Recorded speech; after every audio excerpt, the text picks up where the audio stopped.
Sir అరెస్టులకు BRS ready, అసెంబ్లీలో ఏం జరుగుతుంది? కవిత వర్సెస్ జగదీష్ రెడ్డి. అసలు బీఆర్ఎస్ పార్టీ బహుముఖ సంఘర్షణలో ఇప్పుడు ఎదుర్కొంటుందని చెప్పాలి. ఇందులో క్లైమాక్స్ నిన్న రేవంత్ రెడ్డి, ఉత్తమ్ కుమార్ రెడ్డి, భట్టి వీళ్ళందరూ కూడా కలిసి ఈ కాళేశ్వరము, ఆ మేడిగడ్డ కుంగుబాటు దాని మీద జస్టిస్ పిసి ఘోష్ నివేదిక సమర్పించారు. చాలా స్పష్టంగా ఒకరి తర్వాత ఒకటి చెప్పినా ఇది కేసీఆర్ వ్యక్తిగత బాధ్యత, ఈ నిర్ణయాలని కేసీఆర్ తీసుకున్నారు. నిపుణుల కమిటీ చెప్పిందని చెప్పడం కూడా పక్కదో పట్టించడమే. రిటైర్డ్ ఇంజనీర్లతో కూడిన నిపుణుల కమిటీ చెప్పినందుకే మేము తుమ్మిడిహట్టి నుంచి మేడిగడ్డకు ఆ బ్యారేజ్ మార్చామని ఆయన చెప్తున్నారు. కానీ అది వాస్తవం కాదు, నీళ్ళు అక్కడికంటే ఇక్కడ లభ్యత లేవు. ఉత్తమ్ కుమార్ రెడ్డి ఇంకో మాట కూడా చెప్పారు.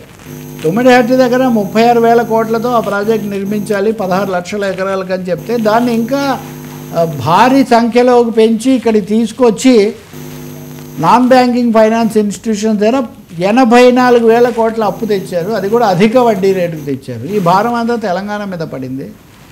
ఇక్కడ స్థలం ఎక్కడ కట్టాల దగ్గర నుంచి, నీళ్ళు ఎన్ని నిల్వ పెట్టాలన్న దగ్గర నుంచి ప్రతిదీ కేసీఆర్ ఆదేశాల ప్రకారం జరిగిందని తెలుస్తుంది.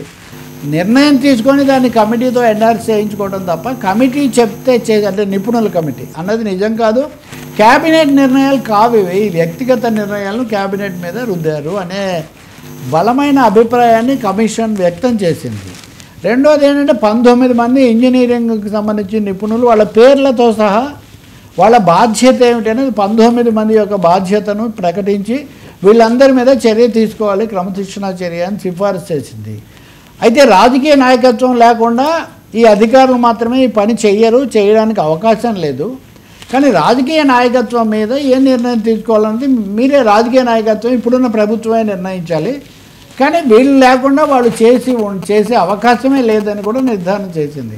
కాబట్టి అటు ఇటు తిరిగి మొత్తం మీద ఎప్పటి నుంచో రాజకీయ వర్గాల్లో నడుస్తున్న మాట ఇక్కడ పిసి ఘోష్ కమిషన్ అధికారికంగా ఇదంతా కేసీఆర్, హరీష్ రావు పేరు కూడా, ఆయన పేరు 36 సార్లు వాడితే హరీష్ రావు పేరు 19 సార్లు, ఈటెల రాజేందర్ పేరు 5 సార్లు వాడారని చెప్తున్నారు. కాబట్టి ఇది ఒక తీవ్రమైన విషయమే. ఇది ఇంకా నివేదిక పూర్తిగా చెప్పకముందే కేసీఆర్ తన అనుయాయులతో సమావేశమై వాళ్ళు కావాలని వ్యూహాత్మకంగా దాడికి వస్తున్నారు. మనలో ఎవరినైనా